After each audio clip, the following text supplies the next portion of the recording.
Assalamu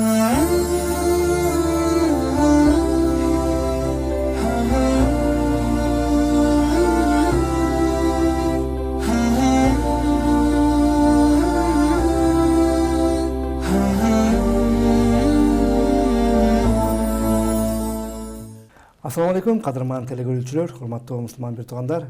Улуттук биринчи каналда ыйман сабагы берүүсү өзгөчө өтүүсүн баштады. Жараткан Алла Таалам орозоңуздарды кабыл кылсын эле дагы. Бүгүн биз сиздер менен биргеликте ушул зордук зомбулуктун алдын алуу, зордук зомбулуктун шарияттагы өкүмү кандай, ушул боюнча кеп кылмакчыбыз. Ал үчүн биздин куттуу студиябызга Кыргызстан мусулмандары дин башкармалыгынын халал бөлүмүнүн башчысы устазыбыз Бактияр Ажы Токтогазы уулу келип отурат. Кош келипсиз. Рахмат. Бактияр Ажы, мынакей акыркы кезде соц тармактан деле же болбосо мындай жанагындай телеканалдардан эле көрсөтүп калып атат, жана зордук зомбулуктун көбөйгөнү байкалат да. Анан негизи эле зордук зомбулуктун алдын алуу үчүн же болбосо зордук зомбулук боюнча ислам дини эмне дейт? Бисмиллахир-рахманир-рахим. Албетте бул инсан болгондон кийин ар кандай мүнөздөр, ар кандай адамдардын арасында түрдүү адамдар пайда болот экен.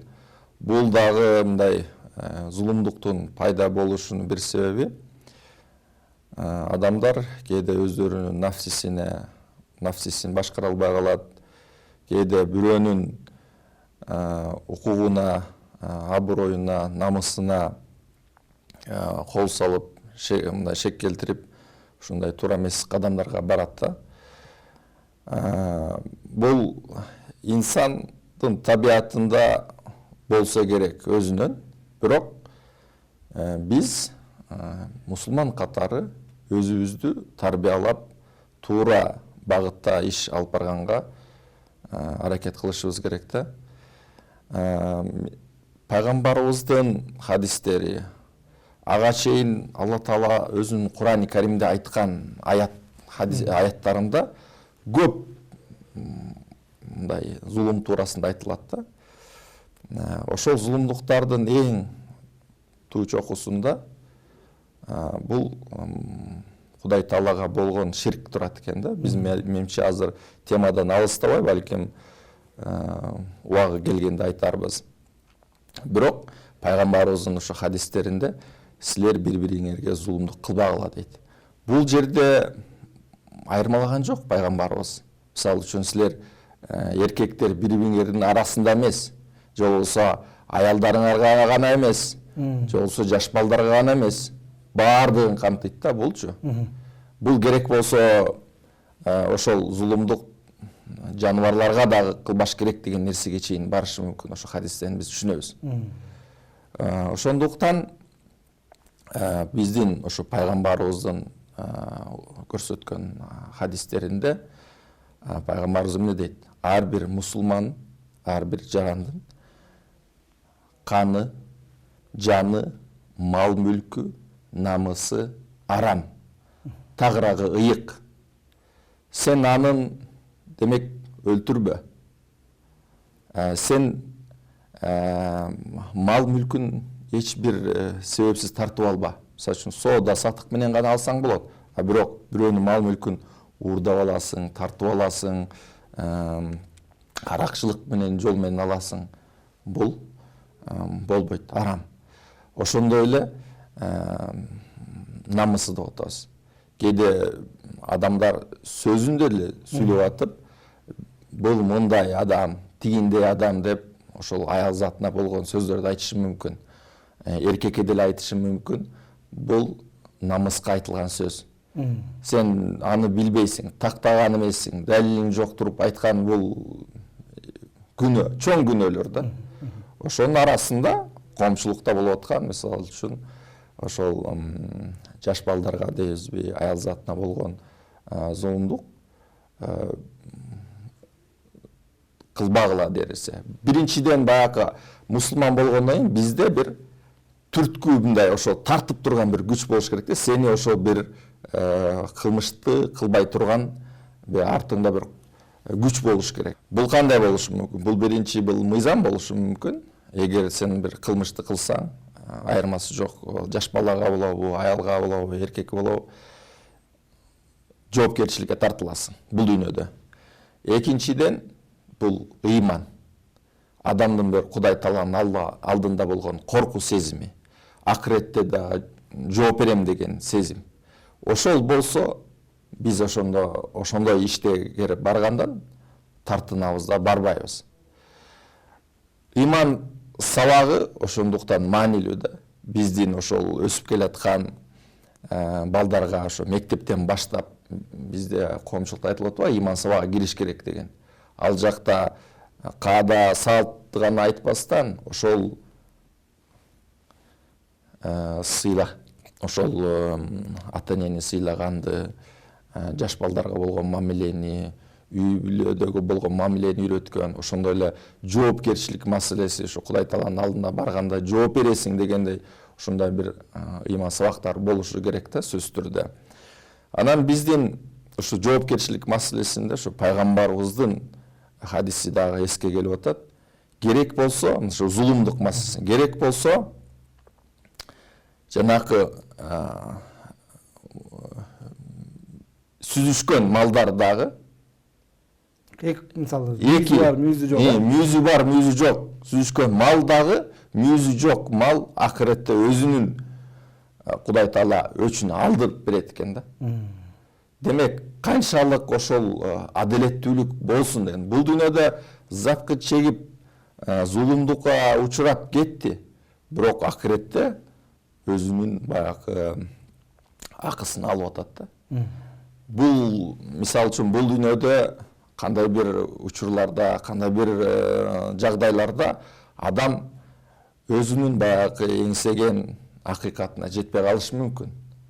Бирок акыретте сөзсүз түрдө анын баягы максатына жетет да. Жөн калбайт. Мисалы Бактияр ажы, эми баягы мисалы үй бүлө бул аманат нерсе да. Эми үй бүлөнү куруп атканда ошол үй бүлөдөгү башы эркек адам өзү жоопкерчиликке алып атат никедечи. Ооба, мен мисалы өзүмдүн өмүрлүк жубайымды ушул аманат кылып алгандан кийин анын баягы оорусунан баштап үй каражат баардыгын тең мен көтөрөм деген нерсе болуп атпайбы? Анан балдар өткөндөн кийин анан балдардын тарбиясына мен жоопкерчиликтимин, билимине жоопкерчиликтимин, кийимине, айтор баардыгын эркек өзүнүн жоопкерчилигин алып атат да. Аталык катары милдеттенме алып атат. Анан бирок ара жолдо эле жанагынтип баягы жанагындай шайтанга азгырылып дейбизби же напсиге азгырылып дейбизби айтор, жанагындай чыр чыгып, ошол эле убакта балдар да зап көрүп атат, ошол эле убакта аялы дагы, жубайы дагы зап көрүп атат да, бирок үй бүлөдөгү эң негизги милдет унутулуп калгандай болуп атат да. Мисалы, ошол Кудай Тааланын алдында берген убада эмне болду деген суроо да.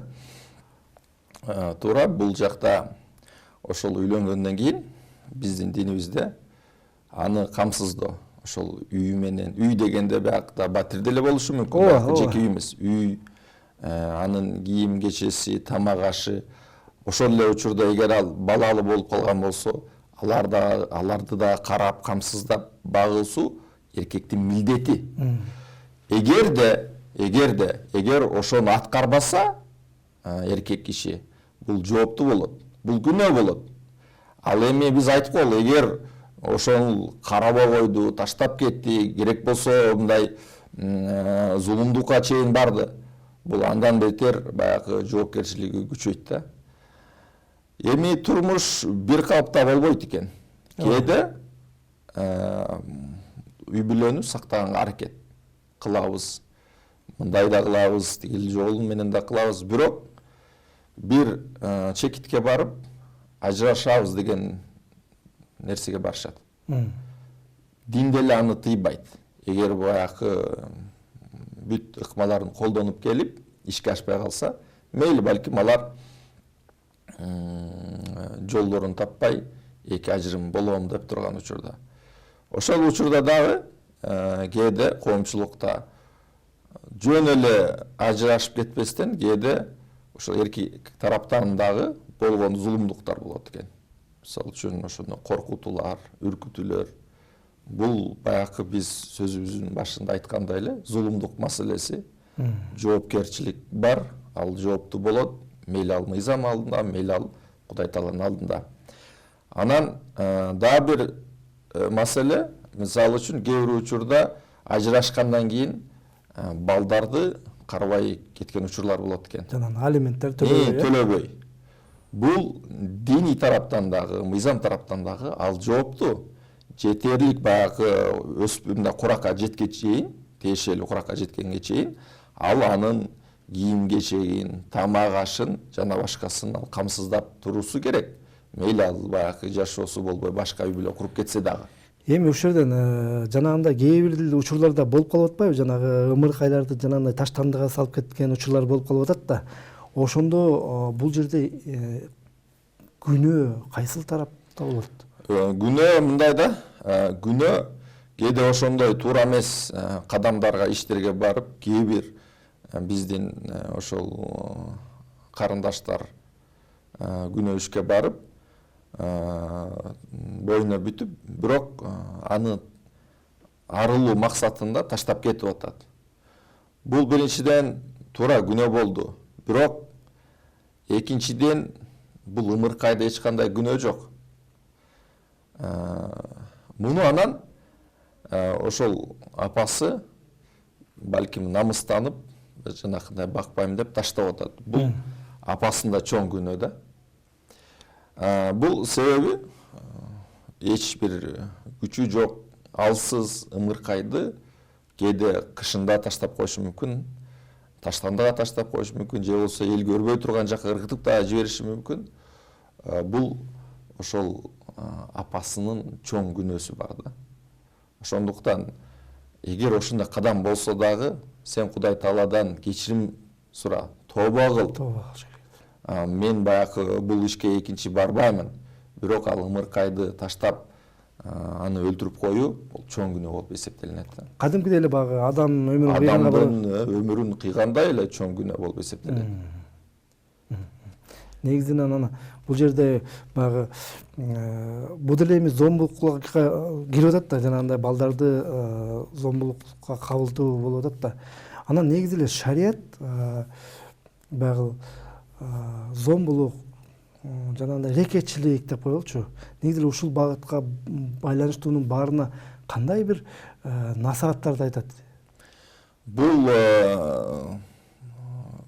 бардык, мисалы үчүн, эң күнөөлөрдүн, чоң күнөөлөрдүн бири бул зулумдук да. Зулумдуктун ошол башында мындай деп алымдарыбыз чечим эткен, зулумдуктун түрлөрү бар дейт экен. Кээде инсандын ошо Кудай Таалага болгон зулумдугу болот экен. Бул кандай десеңиз, пендени Алла Таала жаратты, жоктон жаратты. Мындай укмуштуу келбет берди, сулуулук берди. Бирок бул пенде байкуш башкага табынат, башкага сыйынат, башкадан сурайт. Бул биздин ислам динибизде чоң күнөө да, ширк деп коет. Ошол жараткан чыныгы жаратуучуга сыйынбайсың, табынбайсың, андан сурабайсың, ага ибадат кылбайсың, бирок башкага кетесиң. Бул чоң, мындай чоң ката. Бул зулумдук дейт экен биздин алымдарыбыз. Андан кийинки эле зулумдук бул пенделер ортосунда болгон зулумдук. Жанакында биз айттык, аял затына болгон, жаш балдарга болгон бул зулумдук ошого кирет. Ошондой эле баягы соода сатык, мамиле ортосунда болгон зулумдук. Ошондой айттык, жанакы аброй, намыска, эркектердин арасында деле болушу мүмкүн. Бири-бирин акарат кылган, бири-бирин сөккөн. Бул дагы зулумдук. Жана мал мүлкүн тартып алуу, ууру кескин кылуунун бардыгы баягы зулумдук да. Андан кийин бул пенделердин ортосунда болгон. Андан кийин инсандын өзүнө болгондо зулумдук болот экен. Бул кандай десеңиз, бул ден соолугуна байланыштуу бир зулумдук болушу мүмкүн. Карабайт, дарыланбайт деп коелу, же болбосо жанакындай спирт ичимдиктери же болбосо жанагы чылым, наркоман дейбиз, ошондой баңги заттарын колдонгон. Бул өзүнө зулумдук кылып, өзүнүн жашоосун кыйып аткан адам да. Ошондуктан көрүбүз, биздин динибиз ушундай уникалдуу экен. Бардык тармагыбызды карайт. Ошондуктан пайгамбарыбыз өзүнүн хадистеринде, бул хадис кудуси деп аталат экен. Алла Таала айтат да, ошол силер бири-бириңерге зулумдук кылбагыла дейт да. Ошондо биз ошол бул пенделердин арасында болгон зулумдук, ошондуктан биз тыйылышыбыз керек. Анан зулумдук кылгандан, анан ушул аял заты туурасында биздин ошол сүйүктүү пайгамбарыбыз коштошо ажылыгында аял затынын ошол орду чоң экен, бийик экенин билдирип, ошол жерде бардык эми миңдеген сахабалар чогулган, жыйылган жерде ошол аял затына жакшы мамиле кылгыла деп осуят кылып атат да. Демек, ал биздин жашообузда аял затынын орду чоң деген мазни. Анан пайгамбарыбыздын башка да хадистеринде эң силердин адеп ахлактууңар үй бүлөсүнө жакшы мамиле кылганыңар дейт да. Мен ошол үй бүлөсүнө эң жакшы кылган адамдардын бири менмин дейт да. Анан толук ыймандуу башка бир хадисин айтат, силердин толук ыймандуу болгонуңар ошо үй бүлөсүнө жакшы мамиледе болгонуңар дейт да. Мунун бардыгы ошо куттуу сахих хадистерде айтылган пайгамбарыбыздын хадистери. Негизинен баягы биздин убактыбыз дагы соңуна келип атат. Ошол кыска бир айтып берсеңиз, негизи эле баягы ушу зордук, зомбулукту болтурбоо үчүн Кыргызстан мусулмандары дин башкармалыгы кандай бир иш-чараларды же болбосо түшүндүрүү иштерин жүргүзүш керек? Биздин баягы эми диний милдет болгондон кийин Кудай Тааланын алдында бизде жана жума хутбалары деген бар. Ошондой эле биз ошол хутбалар аркылуу ошол эл келген жерлерге түшүндүрүп иштерин жүргүзөбүз. Андан кийин бизде мисалы үчүн маалымат ошол баягы айдынында теле, радио жана башка ошо соц тармак аркылуу дагы биздин диний аалымдарыбыз өздөрүнүн баягы насаат, үгүт насааттарын кылышат. Муну да биз улантышыбыз керек. Ошондой эле ислам динине болгон чакырык, ошол туура жакка, жакшылыкка чакыруу, жамандыктан тыюу маселеси бир эле алымдарга гана чектелип калбайт. Биздин коомчулугубузда канчалык ал өзүн диний сабаты болсо, ошончолук деңгээлде дагы башкаларга жеткирип айтып берүү аларга дагы милдет да. Бул жакта мисалы үчүн жамандыкты көрүп калдың, аны айтпай башка молдого келип айтсын деп күтө бербестен, өзүбүз дагы ошол коомдук мындай зордук, зомбулукту көргөн учурларда биз дагы мындай актуалдуу болушубуз керек да. Кайдыгер карабастан. Негизинен Алла разы болсун, мындай убактыбыз тар болгондуктан көп темаларды жакшы ача албай калдык. Эми жараткан насип кылса кийинки эфирлерде дагы ушун келип берип ушул теманын айланасында сөз кылсак жакшы болот. Урматтуу телекөрүүчүлөр, биздин убакыт мынакей ушинтип соңуна келип жетти. Силер улуттук биринчи каналда иман сабагы берүүсүн көрдүңүздөр. Аны мен Максат Атабаев алып бардым. Биздин студиябыздын коногу Кыргызстан мусулмандарынын дин башкармалыгынын халал бөлүмүнүн жетекчиси устазыбыз Бактияр Ажы Токтогазуулду болду. Рахмат сизге. Кийинки эфирден көрүшкөнчө жараткан Алла Тааланын амандыгында болуңуздар.